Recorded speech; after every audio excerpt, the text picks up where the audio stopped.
ఎవరెవరని వెతికినా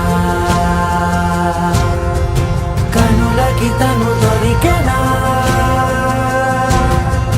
మరిచాని కదేనినైనా నీ వలన తెలుసా తొలిసారిగా మనసే గెలిచా ఎప్పుడు ఎదుటే నిలిచా కోపం మరిచానుగా ఇది నీ మహిమ నిజమే